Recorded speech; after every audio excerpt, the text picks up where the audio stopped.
Odds are your team has already lost out of the Big 12 tournament. And that's awesome. Here's why. This is Locked On Big 12. You are Locked On Big 12, your daily podcast on the Big 12 Conference. Part of the Locked On Podcast Network, your team every day.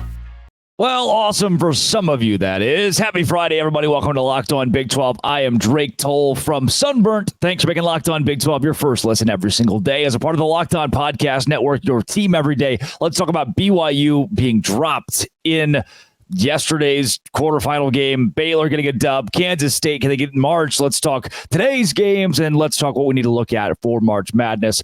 Both the Savannah Bananas and the BYU Cougars lost yesterday, and I was very happy about both for different reasons. For Kansas State, the loss is not good. For TCU, a loss to Houston, especially the way it happened, just not scoring a point for the first 9 minutes, that's not good. For Cincinnati, a loss to Baylor, 68-56. That's not good. For BYU, the loss to Texas Tech is good. I think of those two teams, of all the teams that played yesterday, if there's one team I was rooting for to lose the most, it was BYU.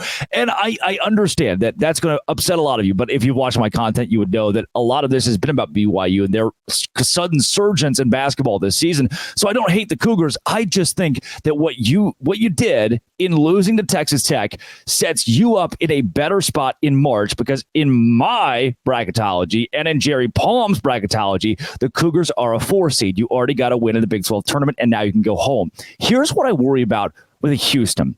And I know, brother, I know that this is a tough thing to grapple with if you're a Cougars fan, is will this team be ready after a complete gauntlet of a Big 12 season, which they have dominated? This is one of the greatest seasons in Big 12 history, regular season especially, going 15-3 in conference play. Will they have enough in the tank to win in March? I believe the answer is yes, but I don't know yet, because I've seen teams like Iowa State last season who were so defensive-minded, and they were number one in the defensive category according to shot quality, that went to March and fell flat on their face because the offense didn't have it. Now, BYU, their offense has it. We know now that Baylor's offense has it. Iowa State put up 76, and I'm confident that with even Jamal Shed and what he can do offensively, and especially LJ Cryer, that Houston's offense is there. But I still wonder, how much will fatigue bother these teams, any Big 12 team going into March? Now, it's not just the new guys who are experiencing their first stretch of this conference season. It is the grandfathered in teams like a Baylor and Iowa State who have been brought into this new Big 12 era that is still so dominant on the hardwood. And I wonder for those teams, if you keep winning in the Big 12 tournament, what is it doing for you? Houston's a 1 seed. Here's what I'm trying to wrap my brain around. Yes, I get it. Many of you, and I played sports. I liked winning sports, but I, at the same time, am somebody who sees the game from almost a coaching standpoint, especially now that I played sports in high school, but now that I'm out of that, I see it and I think, okay, what is the best way that my team can win? And if losing is the way to win a championship, if losing in a tournament that means nothing is a way to win the championship, I'm okay with that. Like the team that throws the last game of the regular season because it puts them in a better spot in the postseason in their high school bracket. Maybe I'm the sicko maniac that just doesn't care. Like, oh, you lost the game, but you avoided playing the undefeated team until the state championship. Great. Now you get to build up to that moment instead of playing them in round 2. I don't know if you've ever seen that, but I've certainly seen that. And I am the sicko that says, hey, wait a second. What if we give ourselves a better shot at going to the finals, give ourselves a better shot of competing longer in a tournament and not seeing the juggernaut yet? I know that we got to beat them at some point, but maybe somebody else does. And we're not scared of them necessarily, but it'd be really cool to get 3 or 4 wins under our belt. Does that make sense? Am I making any sense right now? You could very well be screaming at the radio or the AirPods or whatever you're listening to the podcast on right now, saying, no, that's not a competitor's mindset. And no, I would never do that. And I respect that you feel that way. But that's why I don't care. I don't care about the Big 12 tournament. Can we try to conceptualize? What is this? What is the Big 12 tournament? What does it do for you? Oh, we got to play more extra games against really good teams. If you're already in March and you're Iowa State, you're already a 2 seed. You're Houston, you're already a 1 seed. You're Baylor, you're already a 3 seed. You're BYU, you're already a 4 seed. What does this tournament do for you? If you take away all seeding, all of how March is set up and say that only the teams that win their conference tournament are the ones that are going to go to March Madness, then at that point, it's like, oh, well, this matters for everything. But here, when I look you in the eyes and say, what does the Big 12 tournament mean to you? Why does the Big 12 tournament mean to why does it mean something to your team? Unless you're Cincinnati, unless you're UCF, I don't know. Unless you're Kansas State, I don't know. I mean, I get TCU at 21 wins, 21-12. They're going to March Madness. They're there. They're likely an 8 or 9 seed. Did they do enough to push themselves into a 7 spot? I hope so. But there's a good chance they get Purdue, UConn in round 2, and that stinks. I understand why a team like that wants to win. I just don't. If you're BYU, I don't know why you wouldn't be happy with the fact that the day you lost, the day I'm recording this is Thursday, March 14th, and you're not going to have to worry about playing another basketball game for at least 10 days. You get to rest coming off of a really good Big 12 season. Now, then the conversation can come into play if you are a BYU fan. Well, did you want to go down 42-23 at halftime in a game that was not competitive in the first half? Did you want to do that? Did you want it to look better? How should the loss matter? I don't think anybody here, I don't even think TCU fans, for as bad as that game was, should look at it and say, oh, well, we're done. We're screwed. This sucks. It's over, especially after what TCU was able to do yesterday and getting a win. And for a Kansas State fan, that is your reality. You do look at this and say, oh, well, the way you lost this, it's over. I don't know. I liked the idea of the Wildcats winning a couple games in the Big 12 tournament and making it to March, but it seems like that idea is just a little too far gone at this point. And if you've listened to this show, that I love Jerome Tang. He is one of my favorite coaches in the Big 12 and one of the guys that I've been closest with that coaches in the game. He's the first hug that I gave after the Baylor won the Big 12 championship in the regular season in 2022. He's just a flipping good dude. And I wish that Kansas State could represent this conference in March, but I don't see it happening. And instead, Oklahoma and Texas get to. I know that Oklahoma blew out Kansas State, but Kansas State just beat Texas. And I wish there was a way to get them in, but I don't think there is. I don't know if there's a way to get Cincinnati in at this point. Strength of the conference is there. You still get 9 teams in, and that's unbelievable. But I'm worried that 9 is the cutoff for those of you who are hoping to make a last-second push. It just wasn't enough for a Kansas State. It wasn't enough for Cincinnati. And now for Texas Tech to get a win against BYU, great. You can push yourself to the 4 line. That would rock. For Baylor, you've solidified the 3 spot to me. And maybe if you win the Big 12 tournament, do you push yourself to a 2 seed? I don't think so. I think you're stuck at a 3. That being said, lose, go home, do it, go. I lose, just go. For Iowa State, winning against Kansas State, did you move yourself to a 1 seed? No, you are stuck as a 2 seed no matter what you do. So what are you still playing for? What is there to play for? Oh, we won the Big 12 tournament. Great, you're not going to win a national championship now. That's what history tells us. What else can I do here? You're literally everybody ever that's won the Big 12 tournament has just not won March Madness. We seeing this? Help me. You want to keep winning. You want to keep winning the whole. And I know, again, fine. I respect the whole win every game in front of you. But even Bill Self doesn't want to win in March in the Big 12 tournament. He wants to win in the Madness thing. So I don't know. I guess we should follow that guy's lead or just completely ignore him right here on Locked On Big 12. Big games coming up today. Let's talk about them. Part of the Locked On Podcast Network. It is your team, and it is every day. Today's show is brought to you by Robinhood Retirement. Get started at Robinhood.com/boost. Did you know that even if you have a 401k for retirement, you can still have an IRA? Robinhood has the IRA that gives you a 3% boost on every dollar you contribute when you subscribe to Robinhood Gold. But get this, now through April 30th, Robinhood is even boosting every single dollar you transfer in from other retirement accounts with a 3% match. That's right, no cap on the 3% match. Robinhood Gold gets you the most for your retirement thanks to the IRA with a 3% match. This offer is good through April 30th. Get started at Robinhood.com/boost. Subscription fees apply. And now for some legal info, here we go. Claim as Q1 2024 validated by Radius Global Market Research. Investing involves risk, including loss. Limitations apply to IRAs and 401ks. 3% match requires Robinhood Gold for 1 year from the date of first 3% match. Must keep Robinhood IRA for 5 years. 3% matching on transfers is subject to specific terms and conditions. Robinhood IRA available to U.S. customers in good standing. Robinhood Financial LLC, member SIPC, is a registered broker-dealer. Big games coming up today in Big 12 basketball, and I am excited for your team to hopefully lose. I still don't know, like, if Texas Tech beats Houston and Houston gets an extra day of rest, awesome. Yes. If Baylor beats Iowa State and Iowa State gets an extra day of rest, freaking rocks, man. If Iowa State beats Baylor and Baylor gets an extra day of rest, I have more confidence in these teams. I just don't. When we turn on the selection show and they go to the Big 12 and they say, boo, doo, doo, doo, doo, doo, it's CBS music, or 3 seed in the East region, Iowa State. They're not going to mention a single game out of the Big 12 tournament. They're not. They're going to say, Iowa State's a team that dominated defensively all season. They beat Houston earlier in the year when they were the number 2 ranked team in the country. They beat Kansas. They beat TCU on the road. That's the conversation we're going to have about Iowa State. It's not going to be, oh, did you see their wild performance in the Big 12 tournament? A 3 seed out down south, Baylor, the Bears. You see what they do in the Big 12 tournament? Nope.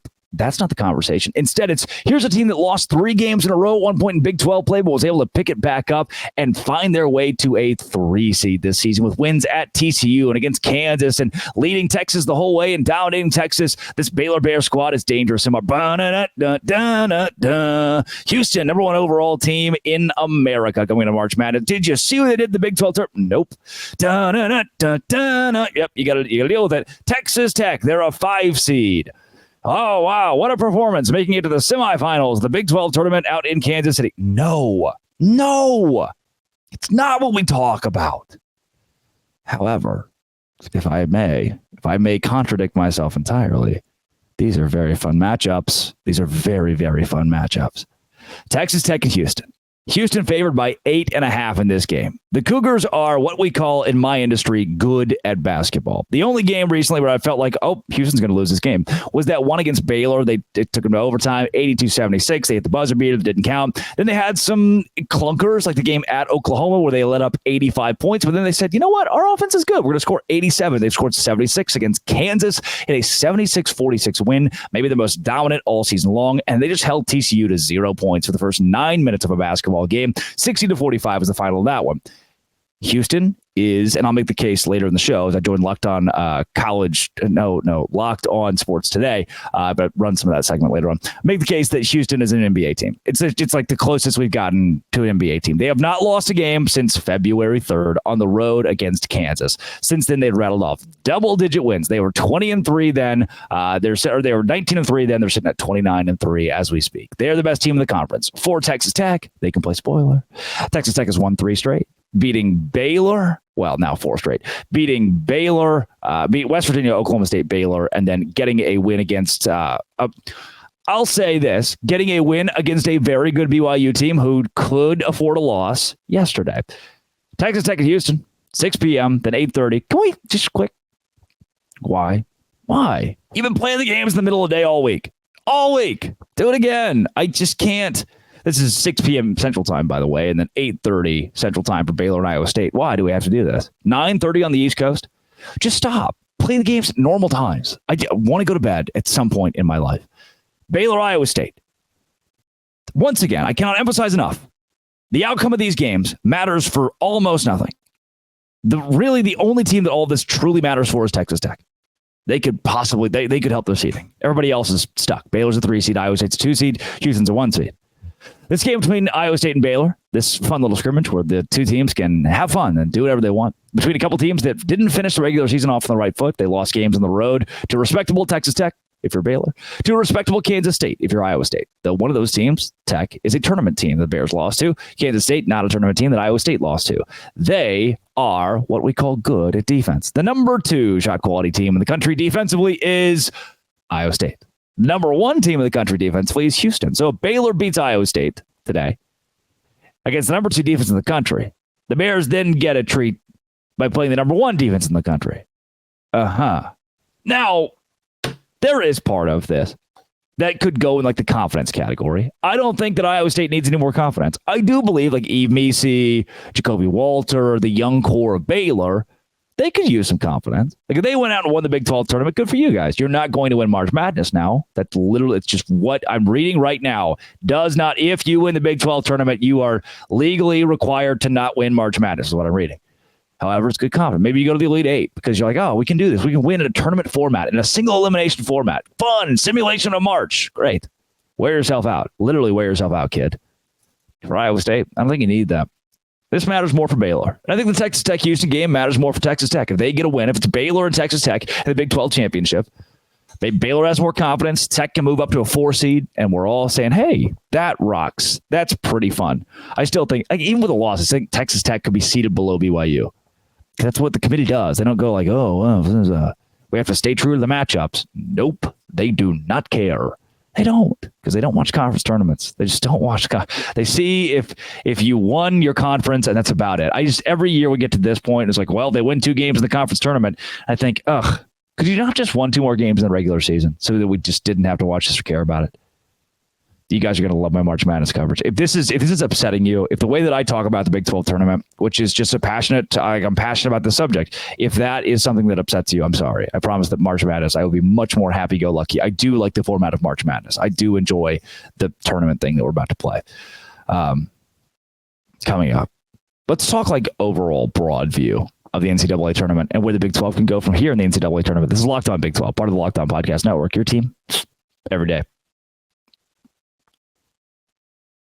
Today's show is brought to you by Amazon Fire TV. Amazon Fire TV is where I go when I want to watch YouTube. When I want to watch YouTube, I go to Amazon Fire TV. I just have it. I boop, boop, boop. I open it up and I watch Locked On Big 12. Fire TV is your destination for sports, live games, highlights, in-depth analysis. Fire TV offers amazing viewing experiences with smart TVs. You can basically, you plug it in and it's just there. Everything's there that you want. You want to have a Fire TV. Fire TV recently created Fire TV channels to deliver a constant supply of the latest videos from your favorite sports brands, all for free. That includes all of us at Locked On and most of the big league pros and college conferences as well. Fire TV channels lets you dive into all the game analysis, highlights, and more to keep up to date on the latest in the world of sports. March Madness, NBA, MLB, lots more. Check out Fire TV channels on Fire TV and Alexa devices. Trust me on this one. To learn more, visit Amazon.com/Locked On Fire TV. Amazon.com/Locked On Fire TV. Today's show is also brought to you by FanDuel. FanDuel is where I go to make money. When I think, I need some money, I need to fill my account with money, I go to FanDuel. Right now, $200. $200 at FanDuel.com/locked on in free bets if you put a $5 bet down on your favorite team to win. And they do. Put a $5 bet on the money line for that one team that you think is going to win that one game. And when they win that one game, $200 in free play. And what's great about that is March Madness is coming up. So you can use that during March Madness. Don't you want $200 free dollars? Free bets, free play, free, that's great. I would love that. And I can get that at FanDuel.com/locked on. I think that Iowa State's going to win their first round game. Great. I can go put money on it at FanDuel. They'll pay me. I get paid to watch basketball. And that's dope. At FanDuel.com, well, not like literally, but cool. Cool. Dope isn't what I had the kids say cool. FanDuel.com/locked on today. Well, he's standing in front of a baseball stadium right now, but there is no better destination for Big 12 basketball than our friend Drake Toll over at the Locked On Big 12 podcast. Drake, as we take a look at the Big 12 tournament that is, ongoing before the March Madness all sets in, we know that the Big 12 has sort of been the marquee conference across the college basketball landscape. So how does the Big 12 tournament itself sort of solidify the Big 12 standing as the toughest college basketball division? Well, Ross, I'll segue. I got the Savannah Bananas behind me who are playing in Baton Rouge this weekend, but TVs all in front of me in the press box have the Big 12 tournament on. And the reason why is because it is the best conference in college basketball. And you watch it for the idea of how will these teams look in March and how will they be seeded in March. When it comes to what matters in Kansas City for the Big 12 itself and its standing across the country, to me, it's the fact that this league wants to almost poach itself. Like the cannibalism that happens in this tournament can be something that teams like Cincinnati or a team like Kansas State coming into the week were looking to utilize to get into March, or a team like Houston is looking to get out of Kansas City, right?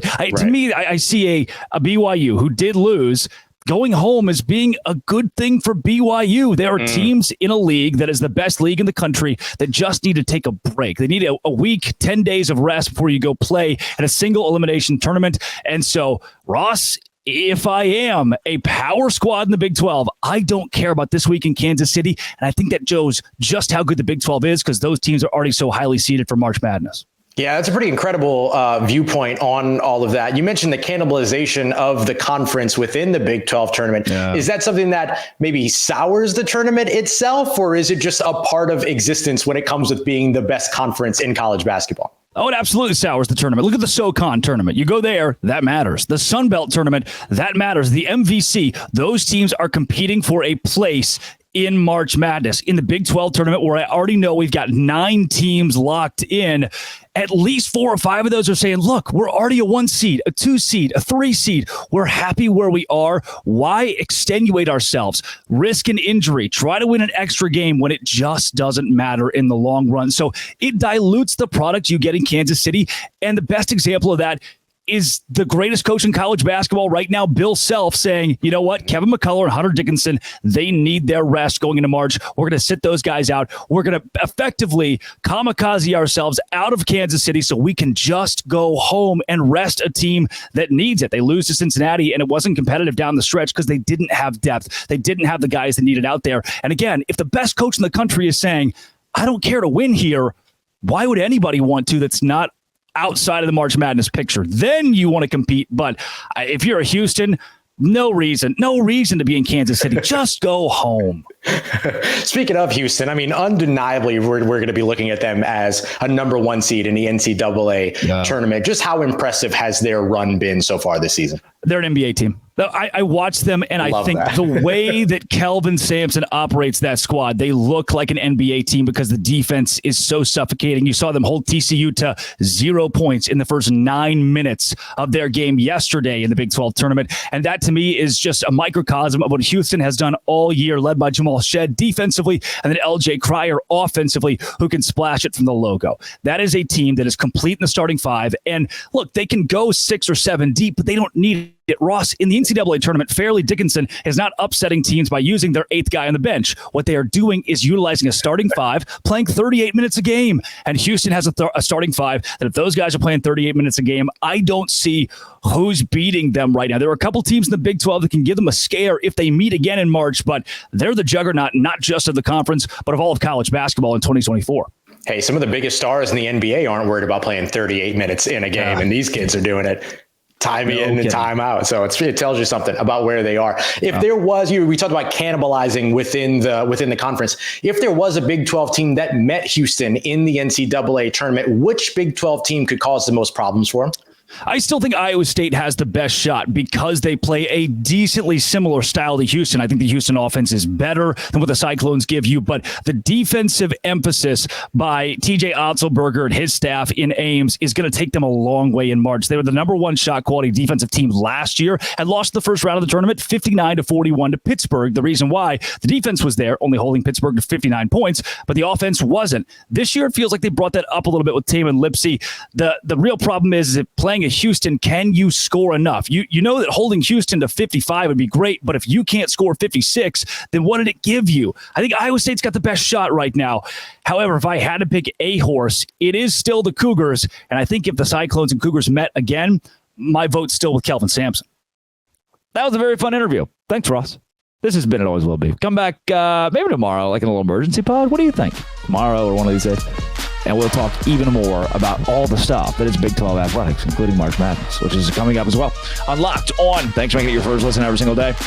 Dose Grande.